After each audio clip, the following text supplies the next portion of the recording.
샬롬!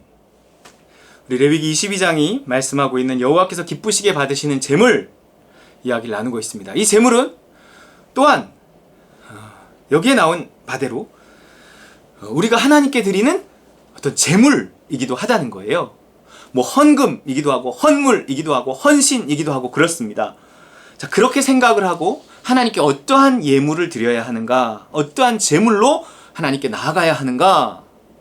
왜 제물이 중요하냐면 제물의 마음이 담기기 때문에 그렇습니다. 하나님은 나와 함께 제물을 받으시는 거거든요.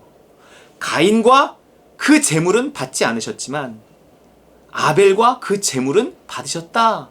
단순히 가인의 제물이 문제가 아니라 아벨의 제물이 문제가 아니라 그 제물과 함께 드려지는 그 사람 중요한 거예요. 그래서 가인의 제물 자체에 문제가 있었다기보다 그럴 수도 있지만 그 제물과 함께 드려진 그 가인이라는 사람에게 문제가 있었다라는 것을, 그 제물을 하나님이 받지 않으시는 것을 통해서 드러내셨어요. 어떻게 했죠? 얼굴이 우르락부르락 분노했어요. 하나님께 대해서. 웬 내 건 안 받아 이러면서. 그리고 나중에 하나님이 말리셨고 경고하셨음에도 불구하고 그 동생을 돌로 쳐서 죽여버립니다. 그가 어떤 사람인지를 드러내셨을 뿐이지 그는 악인이었다는 거예요. 하지만 아벨은 의인이었습니다. 그 예물이 받아진 것으로 통해서 증명된 거예요. 그럼 하나님은 의인의 제물을 받으시는 거죠. 그래서 그 사람이 드려지는 제물이 그 사람이 누군가, 그 사람의 수준이 어떤가 이런 거를 보여주는 겁니다. 그래서 더 그 제물에 또한 집착하는 거예요.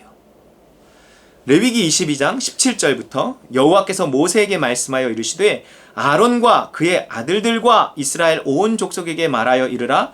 이스라엘 자손이나 그 중에 거류하는 자가 서원 제물이나 자원 제물로 번제와 더불어 여호와께 예물로 드리려거든 기쁘게 받으심이 되도록 소나 양이나 염소의 흠없는 수컷으로 드릴지니 이랬어요. 흠없는. 그래서 정말 예전에는요, 어른들이 헌금을 꼭 은행에서 신권 찾아다가 하시는 분도 있었고 또 다림질을 해서 드리시는 분도 있었고 그래요. 뭐 지금은 뭐 온라인으로도 헌금을 하고 그렇지만 뭐 그때는 그런 문화가 아니었기도 하거니와 이 정성이라는 것이 들어갔어요. 이것은 물론 어떤 우리가 그 정한수를 떠놓고 새벽에 하얀 옷을 입고 정한수를 떠놓고 이제 뭐 이렇게 빌었던 어떤 그런 문화적인 영향이 남아서 그랬을 수도 있지만 그런 것들이 하나님 앞에 뭔가 옳고 바르게 보일 수 있다는 거예요. 아유 뭐 꾸겨도 돈이고 펴도 돈이지. 그렇잖아요. 똑같아요. 근데 예를 들어 우리 부모님이 나한테 용돈을 주시는데 빳빳한 돈을 찾아갖고 나한테 주는 것과 돈을 꾸깃꾸깃 해갖고 나한테 던져주는 것과는 다르잖아요. 내가 부모님께 드리는 거는 더 말할 것도 없단 말이에요. 우리가 세뱃돈을 받을 때 똑같은 돈을 받아도 그냥 지갑에서 이렇게 쓱 꺼내주는 거랑 봉투에 탁 넣어서 글을 한번 써서 주는 거랑 또 다르단 말이에요. 그 똑같은 가치를 가지지만 그 똑같은 마음은 아니라는 거죠. 1,000원은 1,000원이고 만원은 만원이고 100만원은 100만원이지만 그것은 다르다는 거예요. 뭔가 그 안에 들어있는 그 사람의 마음, 그 사람의 어떤 관계, 하나님과의 관계 이런 것들이 다른 겁니다. 자, 그래서 흠 있는 것은 20절에 무엇이나 너희가 드리지 말 것은 그것이 기쁘게 받으심이 되지 못할 것임이니라. 흠이 있는 건 하나님이 기쁘게 안 받는다는 거예요. 만일 누구든지 서원한 것을 갚으려 하거든 자의로 예물을 드리려 하여 소나 양으로 화목제물을 여호와께 드리는 자는 기쁘게 받으심이 되도록 아무 흠이 없는 온전한 것으로 할지니. 하나님이 받으시되 기쁘게 받아야죠. 기쁘게 받아야죠. 그 기쁨, 하나님이 기뻐하시는 그 기쁨에는 뭐가 들어있어요? 믿음이 들어있어야 하나님을 기쁘게 할 수 있거든요. 내가 드리는 이 헌금이 하나님이 받으신다. 이런데 그 헌금에 마음을 담지 않는다? 믿음만큼 담는 거예요. 그리고 그 성의가 헌금에 비춰지는 것입니다. 그것이 얼마냐 하는 문제도 있지만 어떤 방식으로 어떻게 하나님께 드리냐, 이게 그 마음을 드러낸다는 거. 하기 싫은 거 억지로 하면 대충 해도 내가 하는 건 그만이지 뭐 액수가 문제지 이렇게 생각하게 되지만 내가 하나님이 살아계시고 이 예물을 받으신다라고 믿으면 조금이라도 정성스럽게 뭐 이 10,000원짜리를 넣더라도 좀 방향을 맞춰서 뭔가 좀 이런 게, 물론 그걸 열어보는 사람은 교회 재정 맡으시는 우리 집사님들이겠지만 그래도 그것이 다른 거예요. 또한 그 예물을 이렇게 열어보면서 그 집사님들이 정성스럽게 드려진 것 같다라는 느낌이 이렇게 들게 하면 그들이 그 드린 사람을 향해서 또한 마음을 열 수 있습니다. 그 자잘한 것 같아도 그런 것들이 또 복이 되는 거거든요. 누군가를 향해서 마음을 풀어요. 그리고 그 헌금의 액수에 대해서는 하나님은 없는 자에게 많이 가져오지라고 하지 않아요. 11조라는 것이 그런 개념이잖아요. 퍼센트잖아요. 물론 100만 원 버는 자에게 10만 원은 아주 큰 거지만 뭐 1억씩 버는 사람에게 뭐 1,000만 원, 그것은 나머지 9천만 원이 있기 때문에 작아 보일 수도 있지만 그러나 이게 퍼센트이기 때문에 작은 돈은 아니죠. 1억을 벌어도. 그렇기 때문에 내가 뭔가 하나님께 드리는데 그 정성을 액수에서도 담고 드리는 방식이나 어떤 이런 모습에서도 담아야 하는 거예요. 그러려면 일단 마음이 있어야 되겠죠. 하나님을 사랑하는 마음, 하나님을 경외하는 마음, 하나님께 순종하겠다는 마음, 하나님께 헌신하겠다는 마음. 그 마음이 실제 예물의 액수, 드리는 날, 꼭 까먹었다가 뭐 한 주 뒤에 드릴 수도 있지만 가급적 또한 드려야 되는 날짜에 맞춰서 드리고, 또 그래야 교회가 그 날짜에 맞춰서 지불해야 될 것을 지불할 수도 있거든요.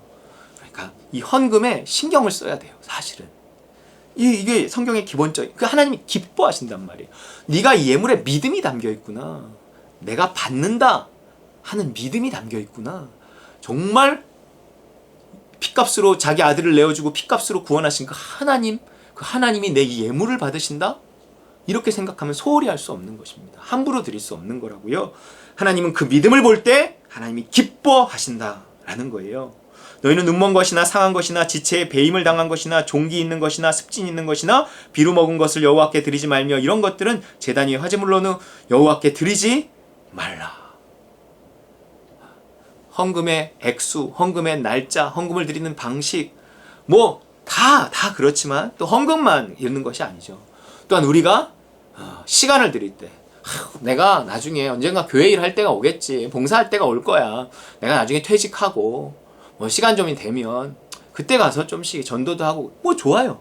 좋지만 그 젊은 날을 드린 것과 같습니까? 다릅니다. 달라요. 자기 젊음의 11조를 드리겠다고 막 2년 3년씩 이렇게 선교지에 가 있는 청년들을 저는 여럿 봤어요. 그리고 그들의 삶을 어떻게 하나님이 풀어가시고 축복하시는지도 아주 확실히 봤습니다. 그래서 제가 우리 청년들도 제 자녀들도 자꾸 뭔가 보내려고 하는 거예요. 보내기도 해봤고 생각대로 되지는 않지만 하나님이 그 마음을 보시고 또한 그들의 헌신을 원해서 갖건 억지로 갖건, 원해서 그 십자가 졌건 억지로 졌건 하나님이 다 나중에 갚아주시고 보상하시더라고요. 그 원리가 분명하게 있습니다. 하나님께 좋은 때 좋은 것을 드려야 되는 거예요. 23절, 소나 양의 지체가 더하거나 덜하거나 한 것은 너희가 자원제물로는 쓰려니와 서원제물로 드리면 기쁘게 받으심이 되지 못하리라. 하나님을 기쁘게 해야 돼요. 믿음이 담겨 있습니다. 너희는 고환이 상하였거나 치였거나 터졌거나 배임을 당한 것은 여호와께 드리지 말며 너희의 땅에서는 이런 일들을 행하지도 말지며 너희는 외국인에게서도 이런 것을 받아 너희의 하나님의 음식으로 드리지 말라. 이는 결점이 있고 흠이 있는 것인즉 너희를 위하여 기쁘게 받으심이 되지 못할 것임이니라. 기쁨을 계속 강조해요. 그러면 온전한 제물을 드리고 성의 있게 드리고 최선을 다해 드리면 제물에 대해서 하나님이 어떻게 하신다는 거예요? 그것을 보신다는 거예요. 그것을 보시고 어떻게 하세요? 기뻐하신다는 거예요. 우리는요, 우리가 드리는 헌신, 예물, 봉사, 이러한 행위들을 통해 하나님을 기쁘게 할 수 있습니다. 여러분, 피조물이 하나님을 기쁘게 한다니요. 그러나 그런 헌신은 반드시 어디에서 나오냐면 예수 그리스도에게서 출발하는 거예요. 내가 그리스도와 함께 십자가에 못 박히고 성령을 힘입어 하나님의 힘으로 봉사하는 것 같이 하는 거예요. 그래야 보이지 않는 그 하나님께 드리면서 어떻게 마음을 기쁘게 드릴 수 있는 거예요. 내가 기쁘게 드리면 하나님 기쁘게 받으십니다. 하나님은 즐겨내는 자를 사랑하신다. 그래요. 하나님을 돈이 좋아하세요? 돈을 좋아하는 것이 아니라 돈이 귀중한 것임에도 불구하고 하나님 앞에 즐겁게 드릴 수 있다는 것은 거기에 십자가 보혈이 들어가 있다는 거예요. 내가 나를 십자가에 못 박고 거저줄 수 없고 드릴 수 없는 나를 십자가에 못 박고 기쁨으로 하나님을 믿고 하나님이 받으신다는 그 믿음을 가지고 드리는 것. 그래서 헌금을 안 하면 신앙이 자라지 않습니다. 헌금 얘기를 하는 게 아니에요. 아니요, 헌금 얘기를 하는 거예요. 헌금을 하지 않잖아요. 신앙이 자라지 않습니다. 제가 오랫도록 지켜보면서 느낀 거예요. 아, 그렇구나. 내가 헌금 얘기를 해야 되겠구나. 헌금, 돈이 꼭 중요해서가 아니라 신앙이 중요한 거잖아요. 근데 헌금을 안 하면 신앙이 안 자라요. 왜 그런지 모르지는 않지만 모르겠어요. 근데 정말 그래요.